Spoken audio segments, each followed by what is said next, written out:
Bienvenidos. Bienvenidos a este nuevo espacio llamado Diálogos con nuestra gente. Espacio para todas las personas afro a nivel nacional e internacional. La temática de esta semana, la cual hablaremos el día de hoy, será el Día Internacional de la Discriminación Racial. Para esto tenemos 3 invitados, activistas, que de su campo, desde su punto de vista, han trabajado por las comunidades negras y presentaré a Jorge Leonardo Duque, director de Sello Negro, aquí en Cali. También con nosotros nos acompaña el día de hoy John Faber Moreno Ruiz, director de Región Campesina. Y también nos encontramos con Sharon, que es afropanameña, periodista y educadora popular feminista. Bienvenidos a todos ustedes a este espacio de diálogos con nuestra gente. Y pues unas palabras, pueden presentarte, Jorge Leonardo.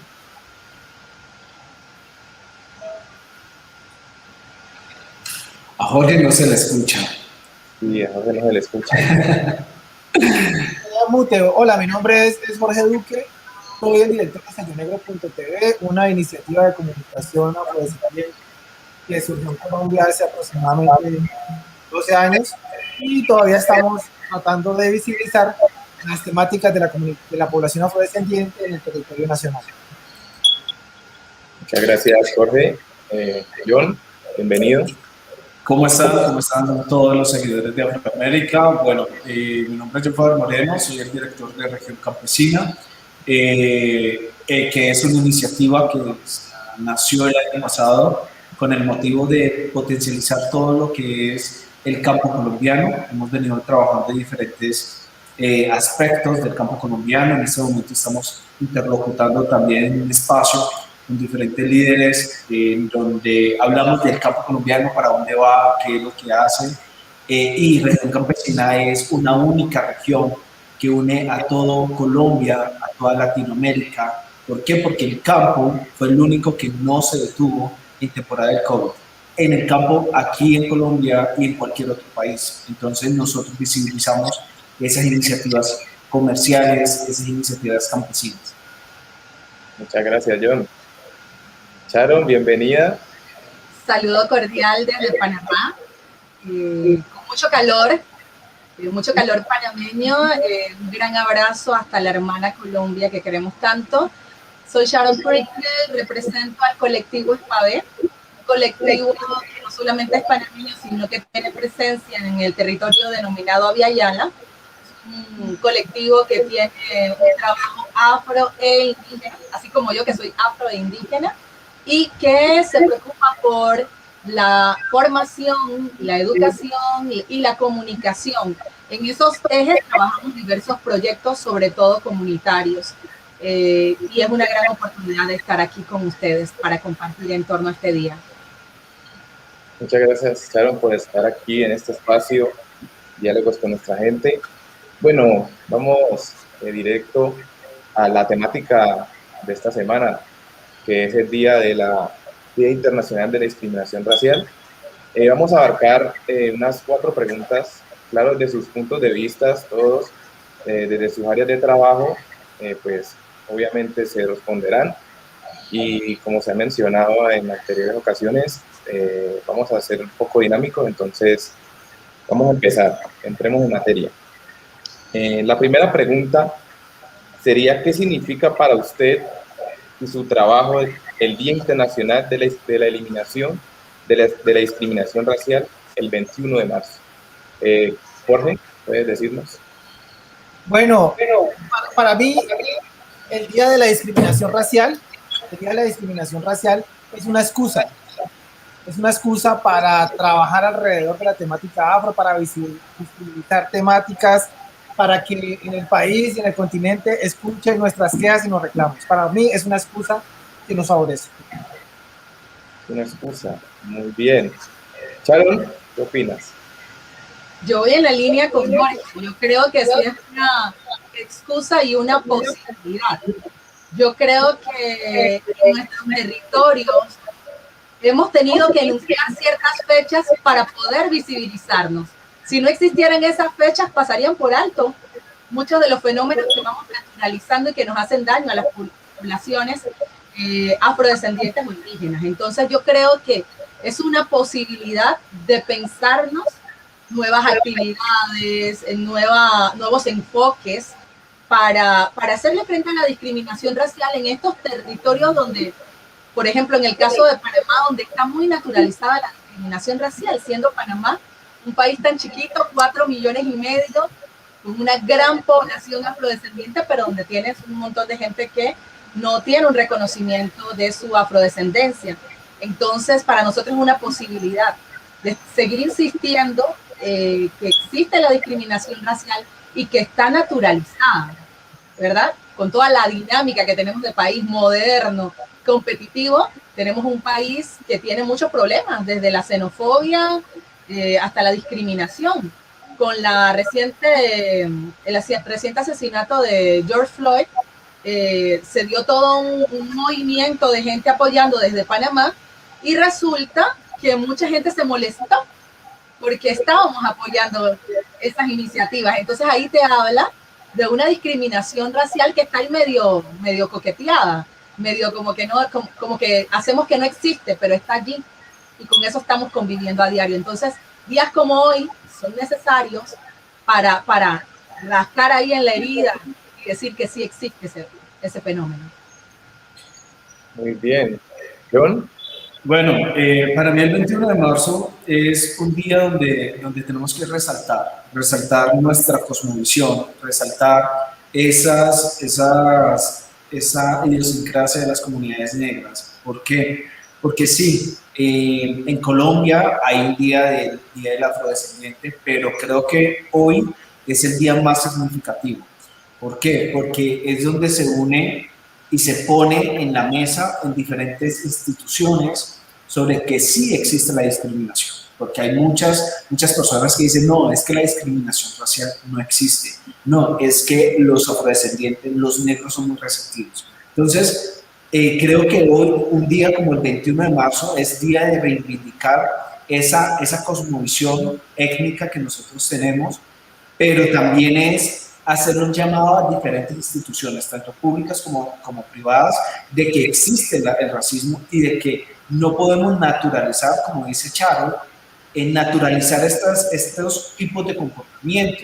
En Colombia se ha visto infinidades y hay casos que salen a la luz pública porque son famosos o no son famosos, pero hay otros que quedan en la impunidad, quedan definitivamente en el rezago de la sociedad que no sabemos. La discriminación se vive de las poblaciones negras que vienen desplazadas de diferentes espacios de las zonas rurales de Colombia, llegan a una urbe, llegan a Bogotá, llegan a Medellín, llegan a Cali, en donde son discriminados, uno, por su raza, dos, por su etnia como su cosmovisión, y tres, porque son pobres, porque no tienen dónde. Entonces, se une una cantidad de problemáticas que verdaderamente el día 21 de marzo es el día de poner en la mesa toda esa problemática para ver para dónde vamos y qué tenemos que construir. Muchas gracias, John. Es interesante.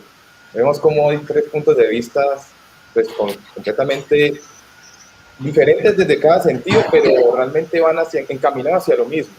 Pues Jorge decía que era como pues que no era real, por así decirlo, mientras John y Sharon van enfocados pues a decir que realmente pues es un día importante también, y pues realmente se debería resaltar. Sabemos que los medios de comunicación, ahí va enfocada la siguiente pregunta, hacen parte pues fundamental casi de toda la sociedad, de todos, casi todo el mundo escucha radio, lee prensa, ve televisión, o ahorita pues con las redes sociales. Entonces la comunicación es constante y estamos siempre a la vanguardia de qué es lo que está pasando a nivel nacional e internacional. Entonces yo les pregunto a ustedes, ¿consideran que los medios de comunicación, antes ya mencionados, y las nuevas plataformas de cada país aportan para eliminar la discriminación racial? John, ¿qué opinas? Mira, los medios de comunicación vienen trabajando también en una parte porque tenemos que ser conscientes que es un tema que se tiene que aprender. Hay que aprender, desaprender para poder posteriormente aprender estas nuevos términos. A veces los medios de comunicación por ignorancia cometen errores y errores tales como personajes que se ven reflejados de forma exagerada, de forma discriminatoria en la televisión o también en aspectos culturales en donde le dicen a los, en caso de presentadores, en caso de actores, es que necesito que hable más negro o necesito que me pronuncie muy bien las palabras. Entonces, tenemos que ser conscientes, el autorreconocimiento. Creo que es un punto en que tenemos que trabajar, que es el autorreconocimiento, para poder que todas las personas que están trabajando en la televisión tengan un poco de comprensión frente a las dinámicas afrodescendientes, dinámicas raciales que existen y así poder contribuir. Pero también hay espacios, hay directores, hay productores que tienen y manejan un racismo para la comunidad negra, en la forma de tratarlos, en la forma de contratarlos. Creo que es un tema que poco a poco tenemos que ir construyendo. Es un punto de vista importante cómo los medios de su manera hacen ver a los afro, y lo que dice John es realmente importante. Sharon, ¿qué opinas? Mira, yo voy en la misma línea de John. Yo creo que tendríamos que diferenciar también qué tipo de medios, ¿verdad? Porque luego tenemos un trabajo que están haciendo los medios alternativos en las últimas décadas que es importante y no es poco, que están en el camino a la sensibilización de esa eliminación de la discriminación racial. Pero cuando estamos hablando de los medios tradicionales, en poder de la hegemonía, entonces ya estamos hablando que atienden a una lógica de blanqueamiento, ¿verdad? Y en ese sentido te podría decir que lejos de caminar a una promoción de una cultura más sana de la diversidad, donde no haya discriminación racial, lo que siento es que se siguen patrones de blanqueamiento. Entonces, por ejemplo, una colocha como yo yo trabajé en televisión también, pero una colocha que entra como yo, rapidito le van alisando el pelo. O rapidito le van poniendo toda la lógica de la hegemonía de un medio de comunicación de Estados Unidos. Eso es rápido, eso es rapidísimo. O te operan, o tienes que ir siguiendo ese modelo occidentalizado de lo que es la mujer, porque aparte estos cuerpos las cuerpas de las mujeres son las más fregadas en estos medios de comunicación, la cosificación. Entonces tiene toda una lógica de blanqueamiento que no conduce a una eliminación de esa discriminación racial. Prácticamente estamos hablando que en la TV es totalitario. No tenemos una TV diversa en Panamá. Entonces, si tienes a una persona fenotípicamente morena, como decimos acá, entonces prácticamente si es hombre, le van alisando el pelo, si es mujer, aquello es queratina. Entonces es toda una lógica de blanqueamiento que le está mandando un mensaje a la población de que ese es el modelo, de que ese es el molde. Entonces yo creo que va acentuando todos estos parámetros de blanqueamiento que nos vienen históricamente. Yo creo que tenemos que caminar hacia medios más diversos y que sea un enfoque, una visión de lo que es Panamá. Panamá es afro, Panamá es indígena, es campesino, y eso no se ve en la TV. Y en la radio un poco lo que decía John, la forma como quieres que hable, la corrección, entonces es todas unas dinámicas que atienden a la hegemonía, ¿verdad? A parecerse a los medios de los Estados Unidos en este caso, ¿no? Yo creo que nos ha hecho mucho daño el tener a los Estados Unidos metidos en Panamá tanto tiempo, y se ve todavía. Y ni hablar de la prensa también, tiene unos gajes y unos vicios muy fuertes también de blanqueamiento. Mira, Sharon, digamos que ahí en ese tema que te toca el tema más que todo del cabello. Sí, existe un tema, un paradigma en que presentar con afro se ve mal. Creo que Colombia ha tenido la oportunidad de tener presentadoras, digamos que son los puntos de referencia con afro. en noticias formales. Pero yo creo, en mi concepción, y hablando con diferentes líderes, es que el tema también hay que dejarlo como a la discreción de la mujer. ¿Por qué? Porque yo creo que si hay una mujer que le gusta su pelo alisado, no, tampoco la podemos atacar. Hace un poco vi también un caso en redes sociales en donde a una mujer le gusta su cabello alisado, le gusta su queratina, busca sus formas para hacerlo, y fue atacada porque le decían que por qué se alisaba. Entonces también se vuelve que si no te alisas, si te alisas es malo para las comunidades.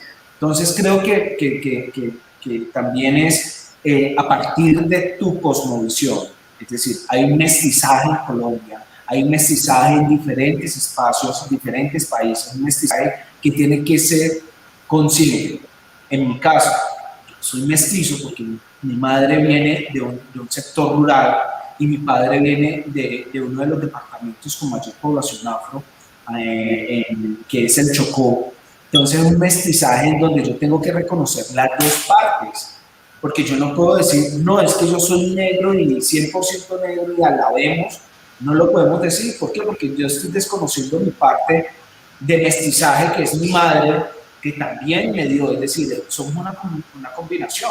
Me han pasado casos, el tema de discriminación en espacios donde te dicen, no, rechazan algunas personas de la comunidad negra, y entonces uno dice, venga, ¿por qué no te dejan? ¿Por qué no te dejan? No, es que tú entras por bonito. ¿Ah? Eso también es un acto de discriminación. Es un acto de discriminación. Pasa por una lógica del derecho a elegir también. Por eso hice tanto énfasis en el tema de las mujeres, porque yo creo que las cuerpas de las mujeres son sometidas más fuertemente que la del hombre en la TV, aunque el hombre también siento, porque veo mucho los alisados de los hombres y uno los conoce cuando están en la radio y cuando pasan a la televisión, tú dices, ¿pero qué le hicieron al chico? Lo cambiaron. Entonces yo pienso que si la mujer ya estaba rizada, es guapísima, a ella le gusta su pelo, pero le dicen, ¿sabes qué, mija? Te tienes que alisar el pelo si quieres seguir en el horario prime time, o te mandamos para la hora de la noche, allá donde casi nadie ve. Entonces pasa por un tema de elección, pero en este momento las mujeres no están eligiendo. El canal te dice, ¿sabes qué? Te tienes que poner las teticas, te tienes que hacer la lipoescultura, te tienes que hacer la tal cosa. Entonces ya no tenemos derecho a elegir. Ya es un sistema, un aparato que está mandando sobre estas cuerpas y que nos está cosificando.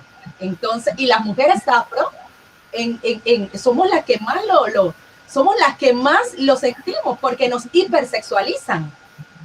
Claro, ¿no?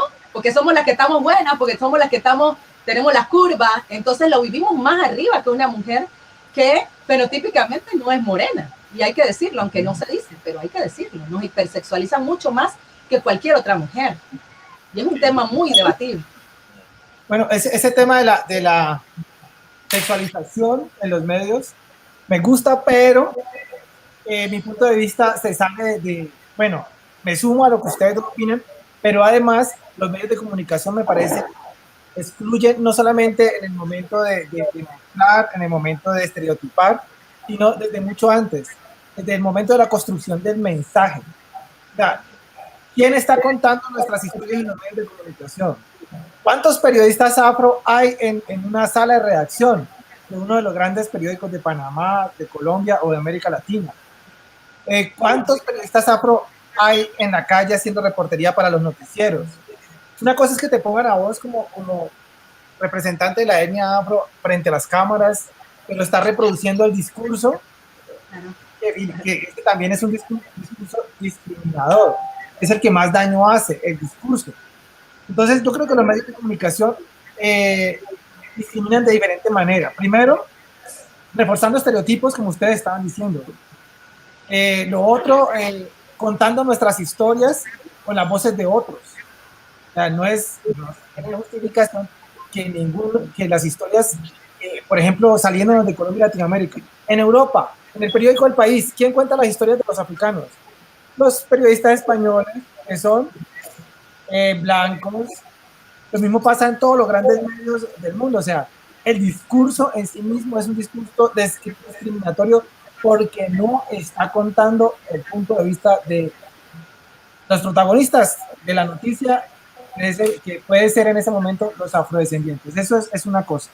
Lo otro, yo he visto que a nivel latinoamericano, cuando hablamos de los medios de comunicación y nos invitan a estos espacios, nosotros nos olvidamos un poquitico de que también existe lo público. Y en lo público, en los medios públicos, el fenómeno es diferente. Pero allá hay una pregunta, creo que la última pregunta nos permite meternos para hablar de lo público, para que no nos adelantemos del tema, porque la discriminación en lo público no es tan directa como lo hace la televisión comercial. Básicamente eso era lo que iba a aportar sobre discriminación y medios de comunicación. Bueno, entonces hemos debatido, pues, con los medios, la discriminación es constante. Entonces, eso da antesala a la siguiente pregunta que va compuesta, por así decirlo, van de la mano.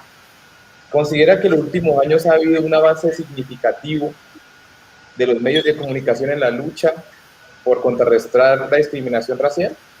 Sharon, allá en Panamá, los medios han luchado, han querido demostrar que se puede luchar contra la discriminación racial o no. ¿Qué dice Sharon?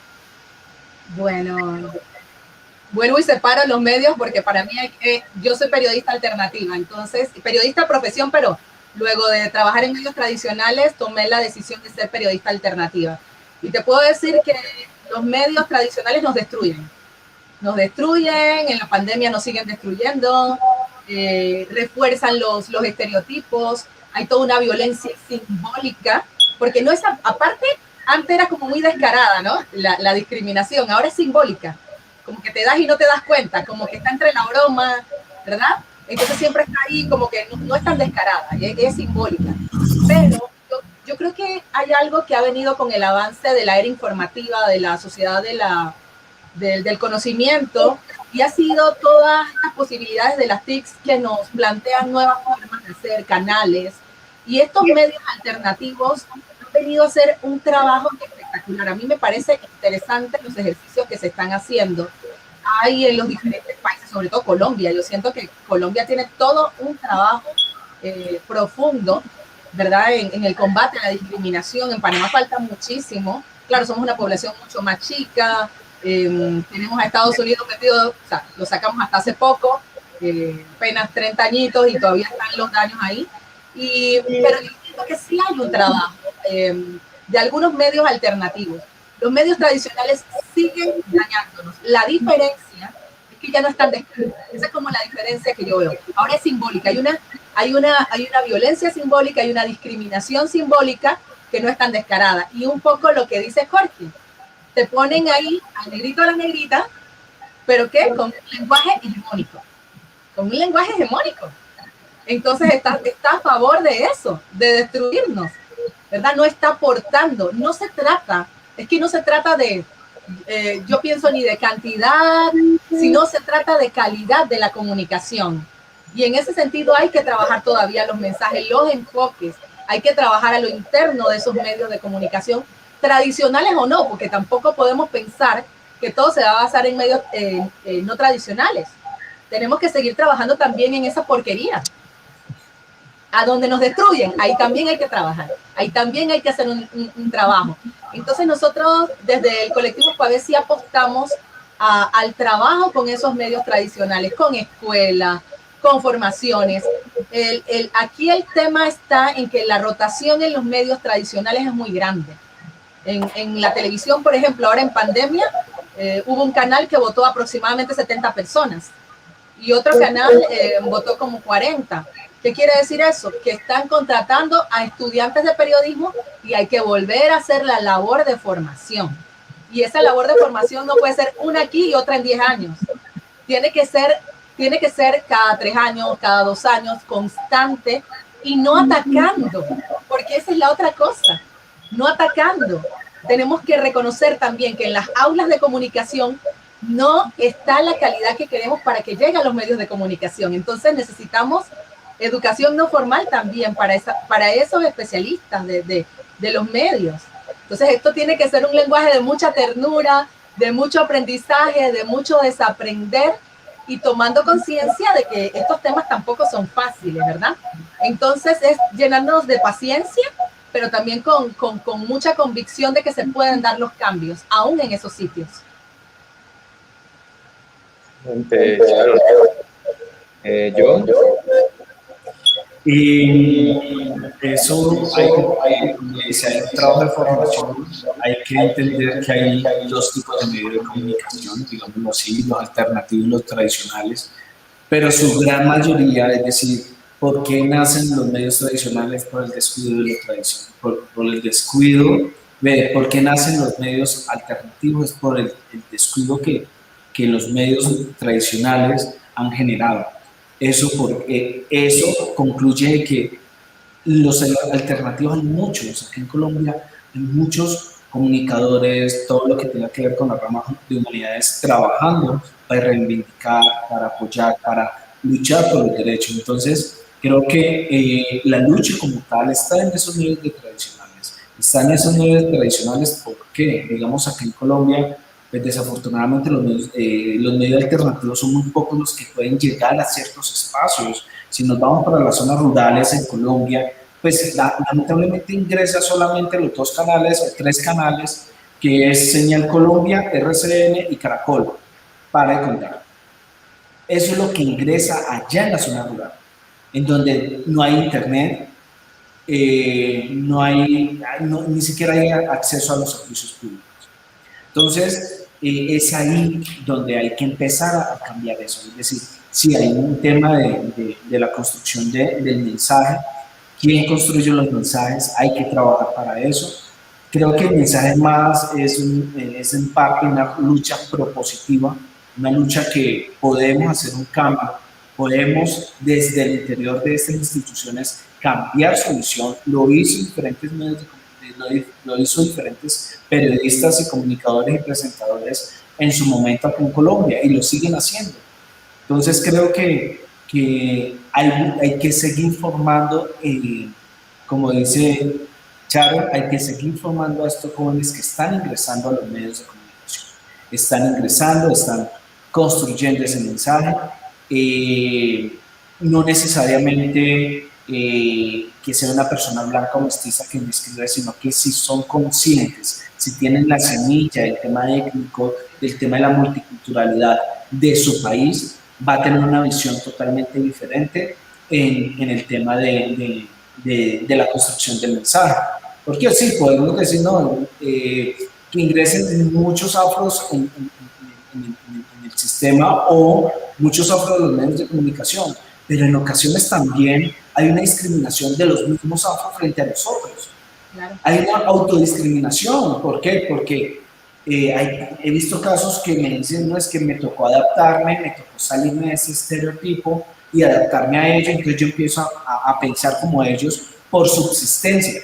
No es ni porque ellos han querido, no, por subsistencia. Entonces, ellos también manejan, entonces no es cuántos afros estén en los medios de comunicación, sino cuántas personas tienen el conocimiento étnico y multicultural para poder construir un mensaje. Mestizos, por decir, Sharon está en uno de los grandes canales de Panamá, pues Sharon va a decir, no, pues es que me llegó una noticia y esta noticia está mal enfocada, se enfoca de esta forma y corrige. Y poco a poco, esos son los pequeños cambios que necesitamos en esos mensajes. Y no solamente, he conocido grandes investigadores en Colombia en que no son negros y conocen más de la cultura negra que cualquier otro. Entonces, creo que también es la construcción del mensaje, no cuánta cantidad de negros hay en los medios de comunicación, sino quiénes son los que están preparados para autorreconocerse y para autorreconocer la multiplicidad, la plurietnia y la multiculturalidad frente que tiene un país y asimismo potencializar el mensaje.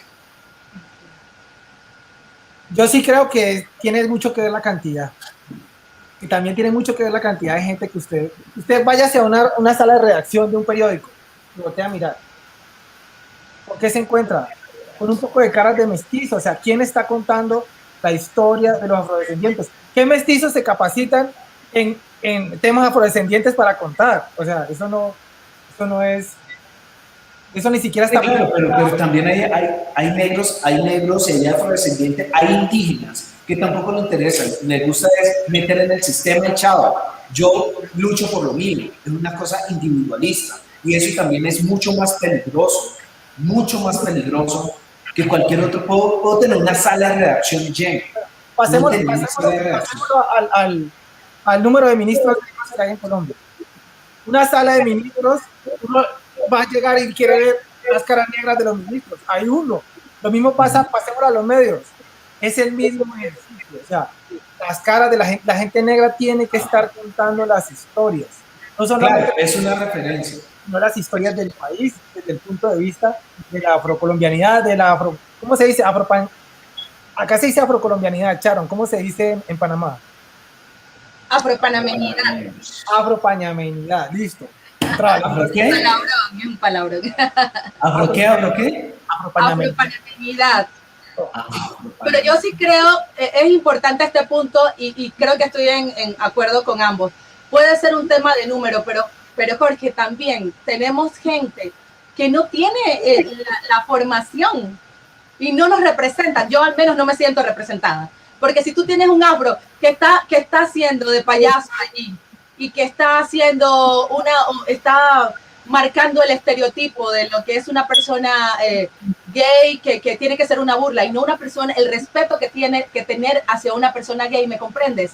Entonces, no me sirve esa persona en un medio de comunicación, o sea, no me está representando, porque lo que está es haciendo énfasis en que un estereotipo que una persona gay no es una persona respetable y aparte, afro, o sea, ¿me comprendes lo que te digo? Porque no es un tema solo de afro, pasa por una transversalidad de un montón de cosas. Entonces necesitamos sí gente afro, pero también que nos representen, que sean políticos, que tengan buen mensaje, que cuando abran la boca se sienta que tienen algo acá. No gente que solamente te diga, ay, qué bonito está, ay, la negrita bonita. No, mira, hay una de las cosas con Sharon que comenta y me parece muy interesante. Uno, sí, estoy también de acuerdo en el tema de la representatividad. ¿Por qué? Porque pues tener una persona negra como presidente de Estados Unidos fue un cambio cultural grandísimo. Ahorita como un vicepresidente también es un cambio magnífico y los jóvenes y los niños al menos ven como un punto de referente, yo quiero ser así. ¿Por qué? Porque se ven representados. Pero también está la parte cultural y la representación. Porque yo conozco aquí en Colombia diferentes líderes que se proclaman líderes afrodescendientes, pero genera una discriminación general en donde yo tampoco me veo representado. En donde cree que levantar la voz, insultar, atacar al otro porque no piensan iguales es tu enemigo y te tratan feo. Tuve una experiencia súper incómoda hace unos cuantos años atrás. Acá en Colombia se llama una consulta previa. Sí, claro. Y en la consulta previa, pues es para determinar tomar decisiones frente a los territorios. Digamos, para las personas que nos están viendo y no entienden como el tema de la consulta previa, hay una dependencia en el Ministerio del Interior donde se hace consulta previa en los territorios afrodescendientes e indígenas, donde para tomar decisiones frente a sus territorios, si va a cruzar una carretera, bueno, infinidades. Entonces, ese fue el primer acercamiento donde habían 300, lo que me dijeron era 300 afrodescendientes que representan la cantidad de afros que hay en Colombia. Y la verdad, eso es una jauría. La verdad, para mí me fue mal y mi percepción es, esa gente no me representa. Hubo unas personas que dijeron, no, tenemos que aprendernos a escuchar para poder discutir y para poder ser propositivos. Hay otras no. Hay otras que te gritan, te bajan de la tril. A mí me bajaron de la tril. ¿Por qué? Porque no querían escuchar por intereses particulares, más que un interés común. Entonces creo que esa representatividad es muy importante. Es muy importante quiénes son los que en Colombia nos están representando. ¿Quiénes son esas personas que están tomando la decisión por las personas afrodescendientes? Porque déjenme decirle, en Colombia sucedió hace muy poco una cosa aterradora, una desfachatez, no sé ni cómo interpretarlo, que fue, nos reducieron la población afrodescendiente en 3.5%. Es decir, yo me hago la pregunta, a ver, ¿quién hizo eso? ¿Cómo es? ¿Cómo hace que 3.5? ¿Es que hay negros menos? ¿Hay menos negros en Colombia? ¿Y eso qué implica? en presupuesto nacional, reducción en oferta institucional, reducción en muchas, y eso también hace parte de la discriminación. Es decir, que nos digan que ya tenemos 3.5 menos de presupuesto que los años y gobiernos anteriores. ¿Por qué lo hacen? ¿Con cuál intencionalidad? ¿Y para dónde van? ¿Por qué lo hicieron? Bueno, eso de yo él no me representa es un tema que ha estado de moda en los últimos 3, 4, 5 años. No falta el espacio donde usted esté y diga, este señor no me representa. En espacios donde hay personas afrodescendientes, de pronto su accionar no es el más colectivo, sino individual. De hecho, yo también he sentido y he dicho, no, es que él no me representa. Eso es común en esta época. Pero entonces, la pregunta que hacía Francisco estaba dirigida, ha pasado como 20 minutos, estaba dirigida hacia los medios de comunicación y su aporte durante la pandemia a la lucha contra la discriminación, si no me equivoco. Entonces, pues el aporte de ellos, yo estoy de acuerdo con lo que decía Sharon, el aporte de ellos es el antiaporte que se refiere a seguir reforzando los estereotipos negativos de la población afrodescendiente aquí y allá. Pero también Sharon habló sobre una cuestión que tiene que ver con los medios alternativos. Yo también fui periodista de medio masivo y ahora estoy también dedicado a los medios alternativos, pero este cuento de la pandemia y el encierro causó un fenómeno de una explosión, un boom de voces y palabras e imágenes en la red, de gente haciendo lo que estamos haciendo ahora, aprendiendo a expresarse, a sacar canales, su propio programa en Facebook, salieron un poco de youtubers, todos los días en las redes sociales que nos invitaban a un foro sobre negritudes en no sé dónde, de diferentes partes del país, de diferentes partes del continente.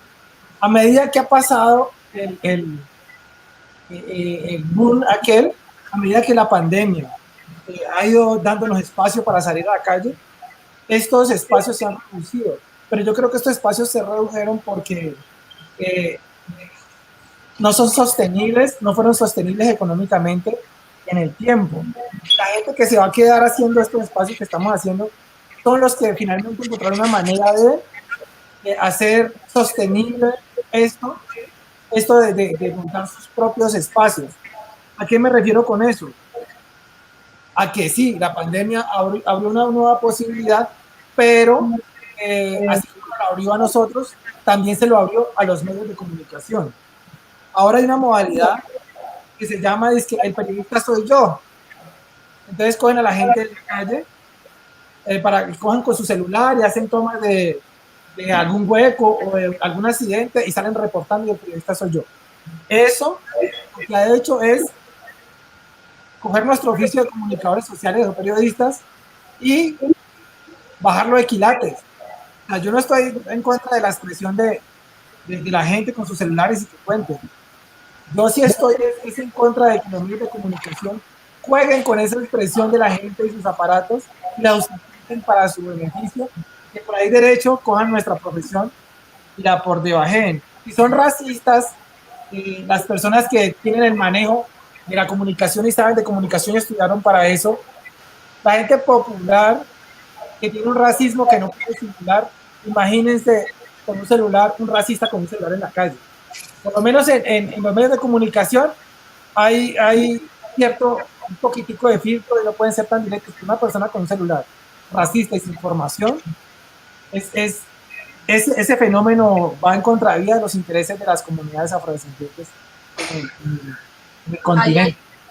Ahí hay un tema para tratar también desde nosotros, desde nuestras organizaciones que tenemos trabajo comunitario. Porque con la democratización de la información, yo me acuerdo cuando estuvimos en Brasil en el 2001 discutiendo la democratización de la información, yo era el lideresa estudiantil y cuando llego a Panamá llegué muy emocionada a hablar de la democratización de la información porque se había abierto todo este periodismo ciudadano que a Panamá demoró un montón en llegar y a mí me dijeron desde el gremio de periodismo, ¿qué te pasa? Eso no va a entrar a Panamá y miren ahí donde están. ¿Por qué? Porque no nos preparamos para atender ese periodismo ciudadano. Y eso, por eso es que estamos viendo toda esa loquera de gente ahí que no sabe ni qué está haciendo, Había que prepararse para darle entrada con la democratización de la información al periodismo ciudadano, pero nos dio miedo porque pensamos que no iba a operar. ¿Y qué pasa? Tenemos medios de comunicación populares y comunitarios que igual nos están destruyendo, igualito que los alternativos, igualito que los tradicionales. Hay buenos ejemplos, pero también hay malos ejemplos. Entonces yo creo que tenemos que caminar hacia trabajar con esos medios comunitarios y populares. Hay que hacerlo. Incluso en nuestros movimientos sociales hay gente discriminatoria entre nuestros compañeros. Ah, tú no eres tan negrita. ¿Cuántas veces me dicen eso a mí? Es que tú no eres tan negrita. Tú dices que tú eres negrita. Entonces, yo tengo una poesía que se llama A mí díganme negra. Y escucharon, pero ¿por qué tú dices eso? O sea, ¿me entienden? Entonces hay que trabajar con la misma gente. Nuestra gente hay que trabajar y para poder llegar a esos medios comunitarios también. Hay que meter proyectos en esos medios también. Más que proyectos es que haya plata. Es decir, hay que generar un movimiento. La verdad, en Latinoamérica tenemos que generar un movimiento en donde estos procesos sean sostenibles, porque hay muchos procesos buenos, hay muchos procesos que hacen buena formación, buena capacitación frente al tema, sobre el tema de comunicaciones, pero el grave problema es el tema del presupuesto. Entonces, cuando ingresamos en el tema del presupuesto, viene otro mares de problemas. Es que la persona que te da la plata le dice, pero es que yo quiero que hablen así. Bueno. Destruyen la línea editorial, destruyen las cosas. A ver, hablando sobre este tema, lo que pasa es que también, pues, yo sé que ustedes vos, Faber, estabas hablando de que hay que hacer el cambio también en los medios de comunicación masivo. Los medios de comunicación masivo tienen unos dueños y son los dueños de las empresas. Son los dueños del capital en Panamá, en Colombia, en Perú, en Bolivia, en toda Latinoamérica. Sí, se puede hacer un cambio, pero el objetivo final de nosotros tiene que ser tener nuestros propios medios de comunicación comerciales que generen plata. Y hablando sobre eso de generar dinero, y de lo que decías de lo editorial, John Faber, resulta ser que ahora, por fin, se está viendo como una luz al final del túnel de la independencia informativa editorial, que tiene que ver con el ejercicio que está haciendo New York Times, el ejercicio que está haciendo el País de España, y que han tratado de hacer también algunos medios en Colombia, no sé en Panamá, y es el de cobrar por ver, pague por ver su premio de la suscripción. En Estados Unidos, en el New York Times y en el País de España, ya están viviendo, se están sosteniendo con esa parte, porque es que vivir de la publicidad es estar coartado. Si el que paga la publicidad es el que está haciendo mal las cosas políticamente hablando en nuestro país, nosotros no podemos ir a hablar mal de él. En cambio, si nosotros logramos copiar esos modelos de estos países desarrollados y la gente está pagando por los contenidos, eso sería un golazo que nos haríamos, porque tendríamos independencia, sostenibilidad, y dependiendo de la calidad de la información que le brindemos a nuestra gente, también podríamos crecer como medio y ponerles el codo y competir hombro con hombro con estos grandes medios. Muy bien, temática importante que hemos debatido bastante, ¿no? Esta pregunta fue muy revulsiva, todos tienen su punto de vista, este opinó, este no, pero eso es lo bueno, este es el espacio de diálogos con nuestra gente, y aquí esto es lo que le da sentido a este espacio. Bueno, sería pues importante también resaltar o preguntarles, ¿cuál sería como la película o el programa que le gustaría pues resaltar en estos momentos, que hable o que demuestre la lucha contra los estereotipos raciales? ¿Alguna película que quieran resaltar en estos momentos y que se enfoque o que hable sobre esta temática? John. Mira, yo creo que hay una de los espacios de películas que han podido, y es un tema de que ya habíamos hablado, que es el tema de la comercialización, la generar nuestro propio contenido.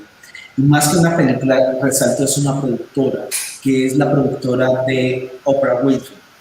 Oprah ha logrado incluir en Netflix una cantidad de películas, una cantidad de documentales enfocados en la parte étnica, en la parte negra de Estados Unidos. Tanto hicieron una película, en ese momento se me va el nombre, que es la película donde habla sobre el tema del cabello de la mujer y cómo pudo una mujer de escasos recursos volverse, digamos, adinerada en los años, creo que eso se desarrolla en los años 60, 70, con el tema del cuidado del cabello de la mujer negra.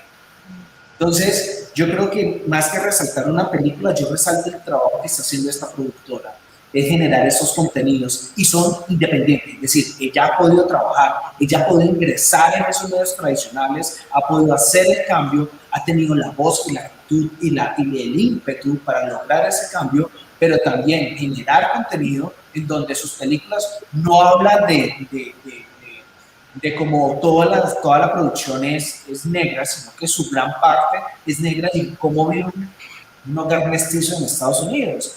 Creo que después de ese cambio que hizo Oprah en el tema de producción, ya podemos ver una norteamericana y una afroamericana unidas como esposos, que cosa que no se veía. ¿Por qué? Porque era una cosa que la sociedad estadounidense no lo aceptaba, como aquí en Colombia, igual. Entonces, eso ha ayudado a que esos estereotipos se han podido establecer, esas cosas que vivimos los afrodescendientes, el mestizaje, todas esas actitudes a través de esta productora ha podido desarrollar acciones afirmativas frente a la comunidad afro en Latinoamérica. Muy bien, John. Sharon. Yo estoy de acuerdo con John.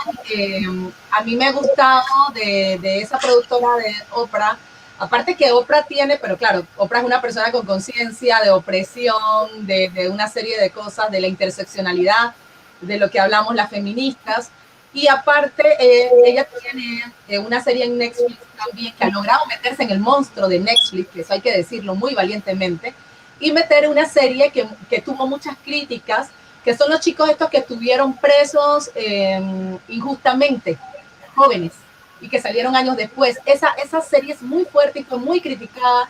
Hubo mucha gente que hizo publicidad de que no la vieran, etcétera. Hay mucha gente que le da miedo verla, pero es muy fuerte y hay que verla. Pero hay que ver, yo pienso que todo este cine, que aunque no es tan actual, el tipo de la película Selma lo tiene que ver todo el mundo. Selma es una película para hacer un cine debate en escuela, no importa los años que pasen. Yo ando compartiéndola, parezco la promotora de la película, pero a mí me impactó tanto porque tiene esa ruptura que tenemos que mirar, ¿verdad? Tenemos que mirar. También estos documentales que se están haciendo en Colombia y Panamá, están haciendo documentales binacionales. Últimamente hay uno que se llama Cimarronaje en Panamá y que lo liberaron hace poco, que está narrado por Ivette Modestín, la poeta panameña que está en Estados Unidos, y así hay otro también, pero que el que tiene como una calidad que me parece a mí así para debate es Cimarronaje. Entonces, yo creo que también, la pregunta era, ¿qué tipo de programa?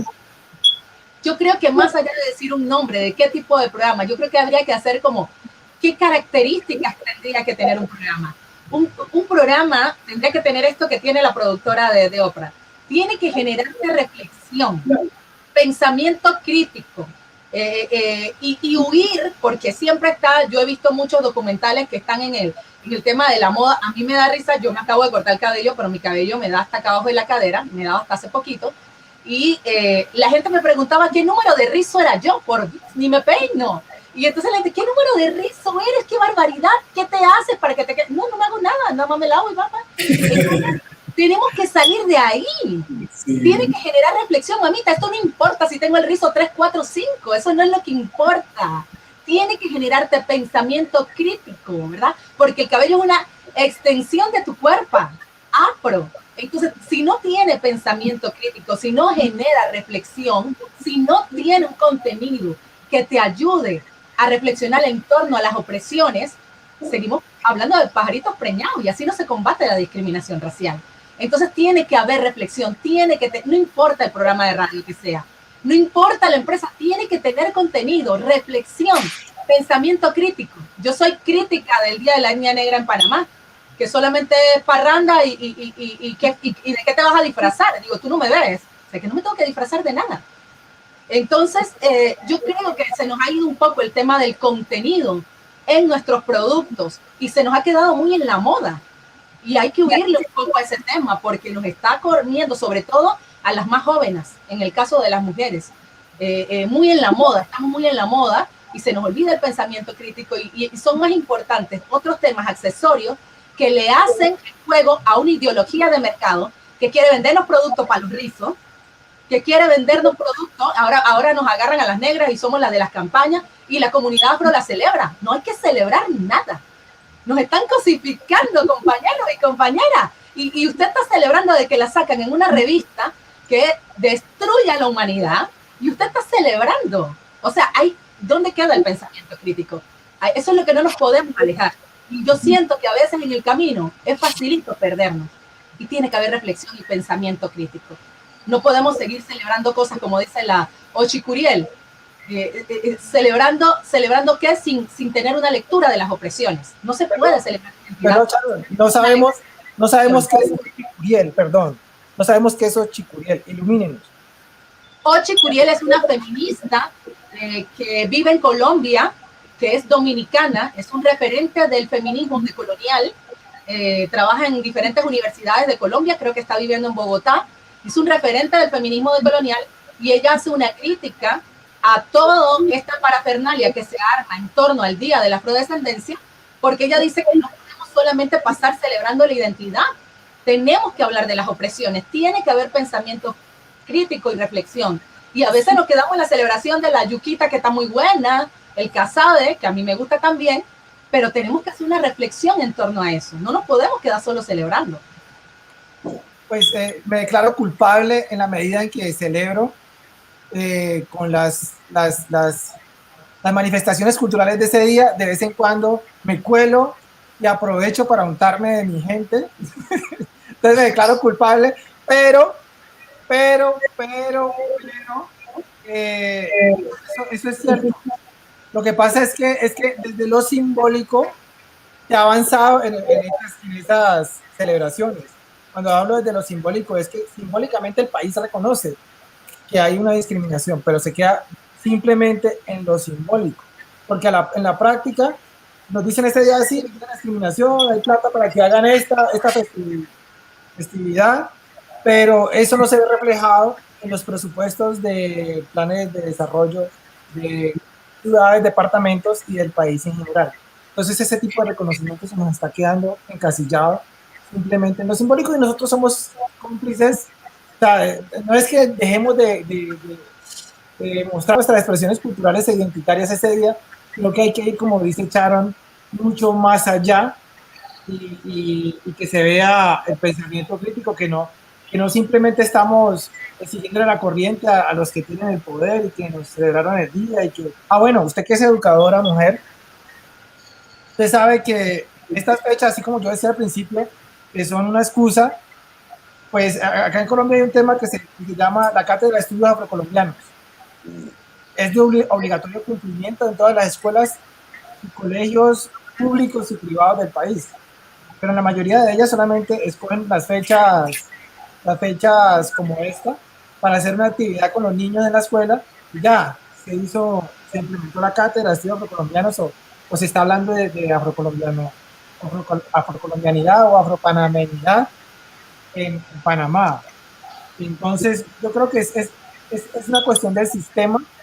El sistema, para mantener el engranaje, tiene que ceder en algunas cosas y cede en la celebración del Día de la Afrocolombianidad, la celebración del Día contra la Discriminación Racial, y de una u otra manera nosotros le estamos siguiendo el juego al sistema y a sus puntos de engranaje, que son este tipo de actividades. Pero digamos que tampoco lo veo como seguirle el juego. Yo creo que, mira, en un momento dado yo pensaba que también el festival más importante de la población negra, que es el Petronio de Alvarez, pensaba también que era lo mismo.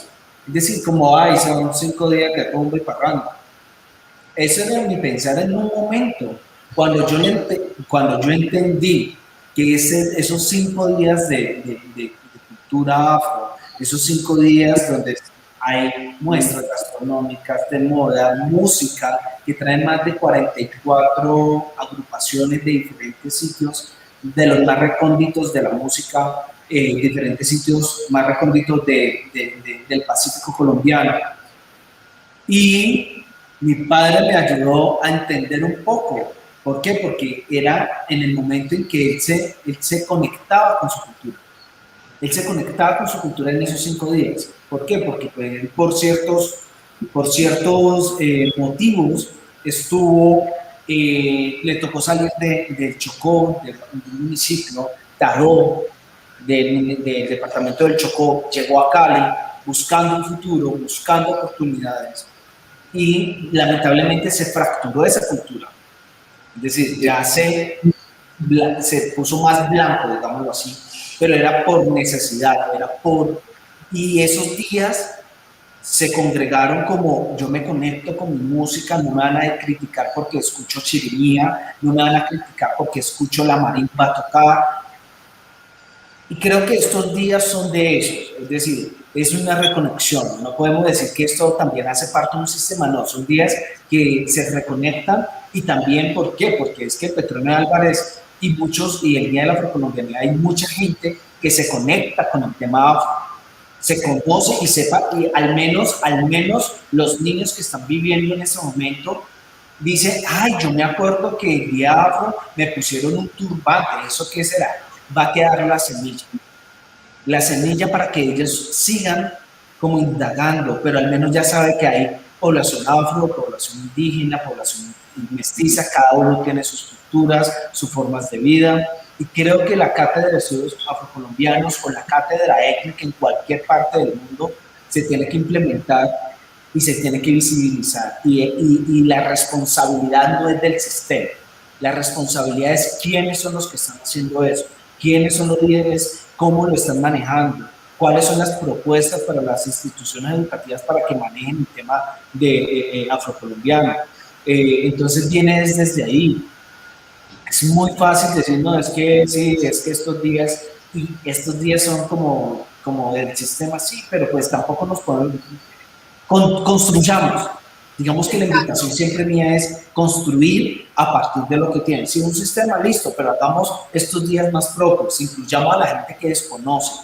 Me pasó un caso te estoy hablando, eso fue en diciembre del 2020. Un caso, a mí nunca, bueno, he tenido como algunos casos muy puntuales de discriminación, pero estaba en un café muy conocido en Bogotá.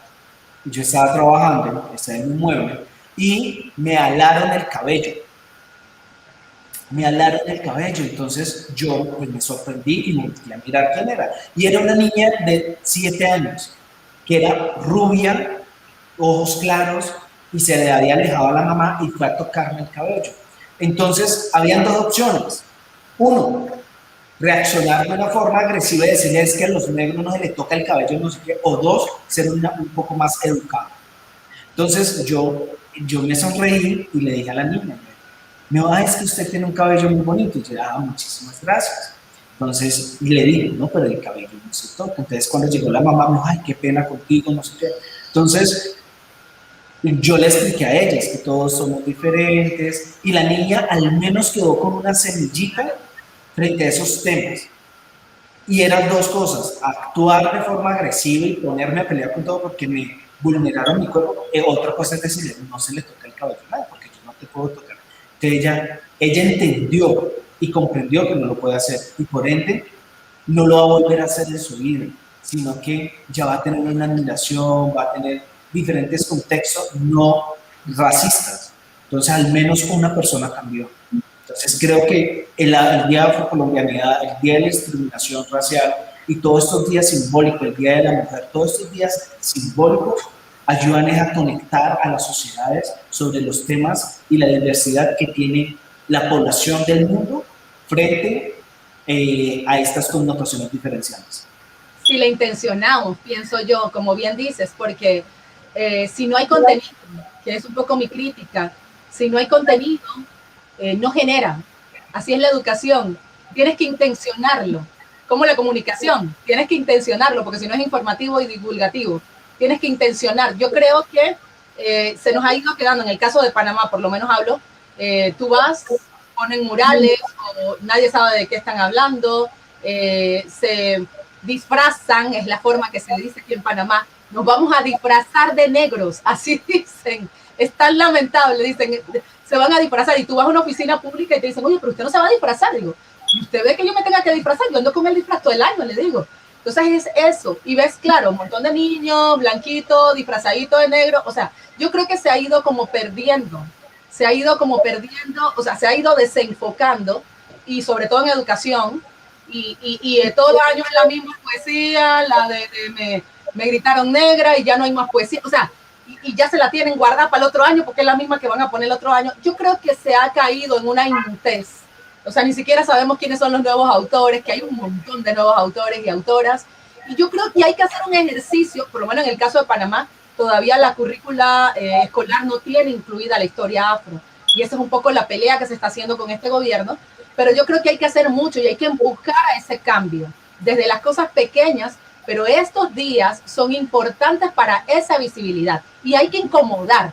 Yo creo que no nos tiene que dar miedo, a mí no me importa, yo soy problemática, hay que incomodar, porque yo a veces escucho que la gente dice, ay, estos negros son tan encopetados y no andan en la calle. No generalicen. O sea, yo creo que somos diversos, ¿verdad? Somos diversos, tenemos diferentes historias y en esa diversidad es nuestra riqueza. Y nosotras mismas, yo creo que tenemos que acuerparnos en esa diversidad, es lo que es ser afro en estos días. O sea, no existe una sola forma de ser afrodescendiente, no la hay. Interesante. Vemos varios puntos de vista, ha sido un conversatorio muy entretenido, muy dinámico, de varios puntos de vista. Se tocan temas o sea, surgen temas, de los temas surgen más temas. Entonces, como para poder ya ir finalizando este diálogo con nuestra gente, la pregunta creo que es la adecuada para ir finalizando este conversatorio, y sería, ¿cuáles creen que serían ustedes, desde su punto de vista? Ya hemos hablado mucho de la discriminación, de los estereotipos, de los medios de comunicación nuevos y modernos, pero para ustedes, desde cada uno desde su punto de vista, ¿cuál cree que sería la solución para evitar la discriminación racial pues en los medios de comunicación? ¿Y cómo sería la forma de que incluyeran en los medios programas que muestren el estereotipo racial, que incluyan? ¿Cómo sería o cuál sería la solución? Yo quiero escucharlos primero, a ver si me copio, porque no tengo la más mínima idea de cómo responder a esta pregunta. Me la he hecho toda la vida y no sé cómo. Yo me voy a la fácil, yo soy educadora popular y feminista, y entonces abordo el tema de mujeres afro en los medios. Y yo tengo una apuesta por la educación, no hay de otra, pero esa educación tiene que ir con la comunicación, o sea, hablamos de la educomunicación, ¿verdad? Y muchos autores ya apuntan a su educomunicación porque no pueden ser procesos aislados, tienen que ir allí. El tema es que yo veo una dificultad en las aulas de las carreras de comunicación, donde, claro, por el mismo sistema corrupto que tenemos en nuestros países, los profesores no generalmente son las personas que hemos estado en los medios y de los cuales se podría aprender de esas experiencias. Y donde la entrada de personas con especialidades de estos tipos tampoco se daría. Entonces yo creo que hay que apuntar a una educación no formal, a una educación popular, a una educación en las comunidades también, y procesos más allá de las aulas que hay que en los programas de escuelas privadas y públicas. Porque siento, en el caso de Panamá, por ejemplo, no sé Colombia, en los estándares educativos Panamá va muy mal. Y no vamos a hablar de PISA porque yo no creo en una prueba tan elitista como la PISA, pero yo creo que tenemos que apuntar a otro tipo de educación popular, a trabajar en las áreas suburbanas, a entendernos desde allí con los medios de comunicación, tocar puertas. Yo creo que los medios, nada más nos las pasamos criticando que allá adentro no comunican bien y eso, pero ¿quién está trabajando con esos medios? Yo escucho muchos periodistas me dicen, Sharon, ¿tú cómo sabes de eso, de esos temas? Yo quiero hablar así también y tema. Entonces, hay poca lectura, es una realidad. Hay poca lectura porque aparte ese periodista o esa periodista tiene que hacer 5 notas al día. Entonces casi no lee. Vayamos y regalemos el libro. Hagamos procesos gratis, que para que vayan hay que darle el coffee break y la cosa, bueno, hagámoslo. Hay que invertir, como dice John. Tenemos que invertir porque esto gratis no es. Entonces hay que buscar la manera de llegar a esos espacios con educación. Yo creo que solo la apuesta con que a veces viene qué sé yo, el UNFPA y te da la plata para no sé qué y esto y de ahí vuelve a los 15 años, así no funciona. Tiene que ser procesos. La educación tiene que ser procesual. No puede ser ahí que experimento que viene y de ahí veo 10 años más a ver qué. Tiene que haber una inversión en tiempo. Esto cuesta y nuestros gobiernos tienen plata en estos rubros. Así que no es nada que no exista. Lo que tenemos que intencionar políticamente, esas políticas, pero ahí la educación, no hay de otra. Mira, más que en el tema de comunicación y cómo cambiar los medios, también voy al mismo punto, el tema educativo. El tema educativo es lo primordial. Pueden haber, ¿cuántos jóvenes saliendo de sus colegios quieren ser periodistas? Y si en su base curricular, en su malla curricular, en el tema de su colegio, si no tiene educación étnica, no va a tener conciencia. No va a tener conciencia del tema. Entonces, obligatoriamente, el tema educativo es uno de los primordiales. 1. 2, producción y producción de calidad. No es que, mira, es que voy a hacer un videito, no.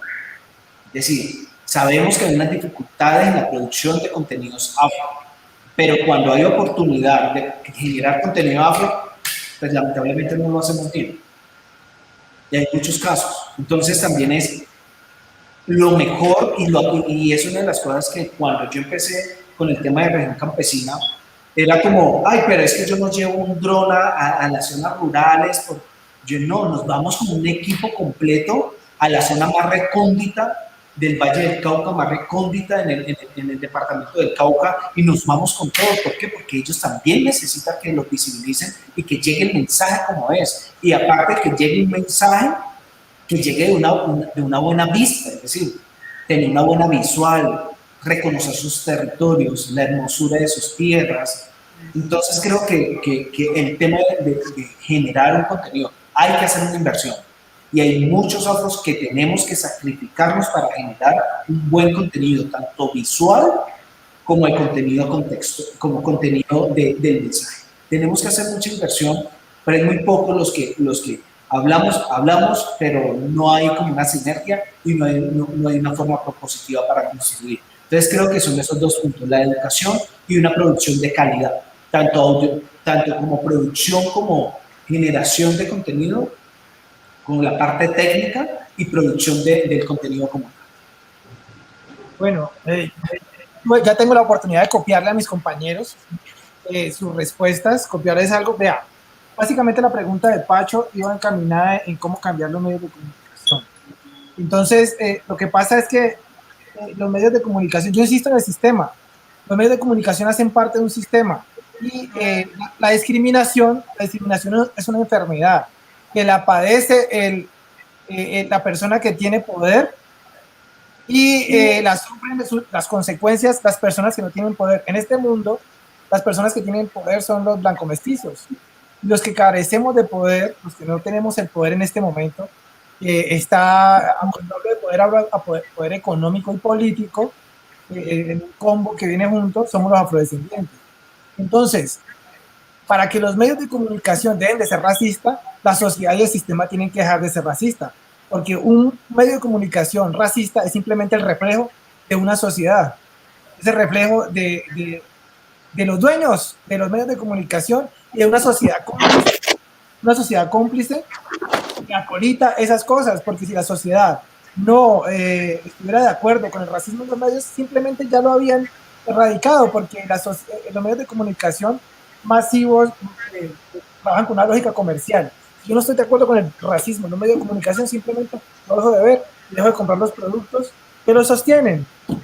Básicamente, eso es lo que yo opino de cómo cambiar los medios de comunicación, el racismo en los medios de comunicación. Pero yo hoy vuelvo y repito, es decir, no podemos estar echando la culpa al otro. No podemos estar echándole la culpa a un sistema, a unas personas, no. Pero es que yo también estoy diciendo que nosotros como consumidores de medios, si tomamos la decisión de no ver el medio y no comprar los productos, el producto tiene que cambiar, el producto tiene que dejar de ser racista, pero eso ha pasado cientos de años y no lo hemos hecho. Eso nos hace como sociedad cómplice del racismo en los medios de comunicación, como la sociedad. Digamos que en cierta medida sí, pero pues creo que así como lo dice, a ver, Oprah Winfrey no hizo, es decir, no empezó a culpar, sino que empezó a trabajar, empezó a construir, empezó a generar contenido. Es decir, en este momento en los canales públicos, ¿qué podemos ver y qué podemos ver en temas étnicos o reflejando una historia de un personaje étnico? El único que lo ha hecho en este momento es un canal regional que es Telepacífico. Así es. Listo, que hizo La Negra Grande de Colombia y ella actuó e hizo un producto de calidad, es un producto de exportación. Pero a ver, es decir, eso fue el año 2020. Eso fue el año 2020. ¿Hace cuánto? La ley 70 es del 94, 95. 93. Bueno, 93. Estaba muy cerca. 93 años. En 1993 fue la ley 70. Desde ese momento se han hecho, pero dígame, un producto en que diga de calidad, de talla de exportación, que se puede mandar a concursar. Apenas ellos tomaron la decisión y no estoy diciendo, no, es que todo el mundo estábamos dormidos, porque pues, también me meto ahí, yo tampoco lo había hecho.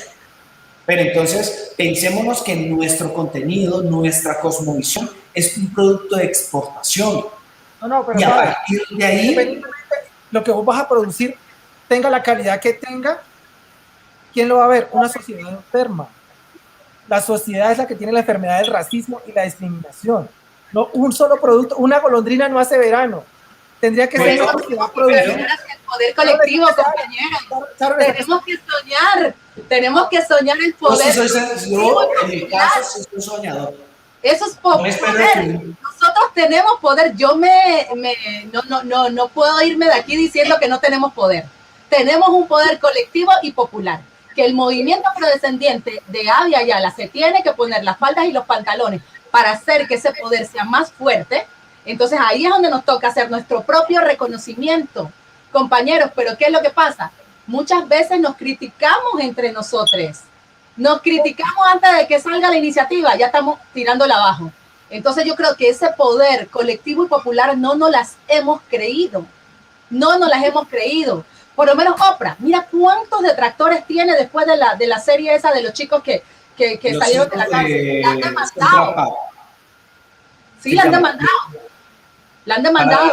¿Quiere buscarlo? Se llama Los 5 de Central Park, que es criticada porque Donald Trump pagó un artículo en New York Times completo, página completo, diciendo que ellos eran culpables y los condenaron. Y al último, pues, años después, te estoy hablando 20, 25 años, es una serie muy buena, se llama Los 5 de Central Park, que lo pueden buscar, pero es decir, yo sí soy más optimista. Yo, en mi caso, sí, yo opto de que en algún momento la idiosincrasia, la cosmovisión y la idiosincrasia de los afrocolombianos, en algún momento tenemos que estar ganando un premio Oscar. Que no sea yo, pero otro productor que esté más joven o cualquier otra cosa. Pero veo que así sea uno que me esté viendo. Cuando una persona está enferma, ¿qué necesita? Un médico. Y es un médico que lo recupera. En la pandemia, ¿cuánta gente está enferma? ¿Cuánta gente está contagiada? Y son muy pocos los médicos que están rescatando a la gente. Entonces es lo mismo, es una analogía a la gente, a la sociedad, esa sociedad enferma que hay, y hay que construir a partir de eso. Así sea, no sé cuántos, me puedo equivocar, 2 millones de habitantes afrocolombianos, pues que los 2 millones me vean. Y después uno mestizo me va a ver, y luego otro mestizo me va a ver, y luego me va a llamar los canales grandes para que nosotros hagamos buen contenido. Porque si lo hacemos de calidad y no lo hacemos golpeando, pasando por encima del otro, te lo aseguro que no, esa no es la forma. Hay que construir de calidad un mensaje propositivo, un mensaje alusivo a la unión a nuestra cosmovisión. Entonces creo que a partir de ahí podemos construir y ser líderes en temas de comunicaciones. Podemos tener películas, podemos tener Netflix ahora está comprando contenidos diversos y la plataforma es internacional. Es internacional. Mucha gente negra, afrocolombiana, están actuando en Netflix, que no le dieron oportunidad en los canales nacionales. Y son buenos actores y actrices. Son buenos. Y se dieron cuenta que son buenos es cuando ya actuaron allá. Ellos dan, porque a ellos les interesa es un producto comercial. Netflix es netamente comercial, lo que se vende. Entonces, así podemos construir nuestra propia. Aquí en Colombia creo que debe haber unas productoras fuertes de contenido afro, que podamos hacer un contenido transnacional, de diferentes países, unir esa cosmovisión latinoamericana de esos afrolatinos y poder construir a partir de ahí un buen mensaje y poder acaparar, así sea cualquier canal. Pero si trabajamos bien, sin ofender a los demás, podemos lograr muchas cosas. En esa línea voy. Yo creo que tiene que ser una comunicación con ternura. Yo creo que nuestros mensajes se tienen que rehacer. Yo creo que no tienen que ser con ataque. A veces yo veo algunos elementos y siento mucho ataque también. Así no se educa. No puedes educar si educas ahí al forcejeo. Tenemos claro que tenemos heridas que hay que sanar y todo el tema de la opresión, pero creo que tiene que surgir unas nuevas maneras de comunicar y educar con ternura para que esto cambie. Porque tenemos, como bien dice Jorge, tenemos sociedades enfermas, pero la ternura puede con muchas de esas cosas y ha sido demostrado en muchos países. Así que yo lo que creo es que tenemos que caminar hacia ese poder colectivo que tenemos y creérnoslo, porque se va a dar la transformación. Nosotros somos más. Bueno, sí, no, lo que pasa es que el optimismo, ustedes son jóvenes y bellos, los dos, la bella Sharon y el bello John. A mí hace rato no me alan el pelo, hace 90 años que no me alan el pelo. Pero entonces he visto cómo la sociedad gira y siempre cae en lo mismo y caemos en lo... O sea, yo sé que al final de mi vida el cambio no se va a dar. Entonces estoy pesimista en que ese cambio se vaya a dar de aquí a 20 o 30 años. Pero pues sí podemos dejar la semilla para que ese cambio lo disfruten nuestros hijos o nuestros niños. Pues hasta allí me llega el optimismo. No soy tan optimista ni tan ingenuo como para decir, no, sí, nosotros vamos, en estos 20 años el mundo va a cambiar, vamos a cambiar el mundo. No, pero sí creo que podemos dejar las bases sentadas para un mundo mejor para las generaciones que siguen. Bueno, hemos hablado de todo el día de hoy, el Día Internacional de la Discriminación Racial, enfocándonos un poco desde cada punto de vista, desde los medios de comunicación que son parte importante de nuestra sociedad y que pues muestran el reflejo de la etnia y de las comunidades pues, a través de sus programas o contenidos. Para nosotros, Afroamérica 21, ha sido un enorme placer tenerlos a todos ustedes aquí y participar de este espacio de diálogos con nuestra gente. Pues me gustaría unas palabras de despedida para todos nosotros y pues para toda la gente. John. No, muchas gracias por la invitación y creo que todos los afrolatinos tenemos que unirnos con esta batalla que va a ser larga y va a ser por muchos años. Es decir, la discriminación va a ser muy difícil de eliminar. Entonces creo que nos tenemos que unir todos los afrolatinos y los afroamericanos, toda esa familia africana de donde venimos. Tenemos que unirnos, tenemos que trabajar propositivamente, y yo creo que Afroamérica ha hecho un trabajo inmenso para la construcción de ese tejido social afrodescendiente. Entonces, muchísimas gracias y nada, espero que me vuelvan a invitar. Claro, para nosotros es un gusto. Sharon. Pues gracias por la oportunidad de compartir, de soñarnos, de reflexionar. Yo creo que tenemos que ser duros y duras con la discriminación, pero tiernos y amorosos entre nosotros como hermanos y hermanas afrodescendientes. Yo creo que no se nos olvide eso, porque tener claro con quién hay que ser duros y con quién hay que ser tiernos y amorosos. Yo creo que a veces somos muy duros y duros con nosotros mismos y ahí hay que seguir trabajando.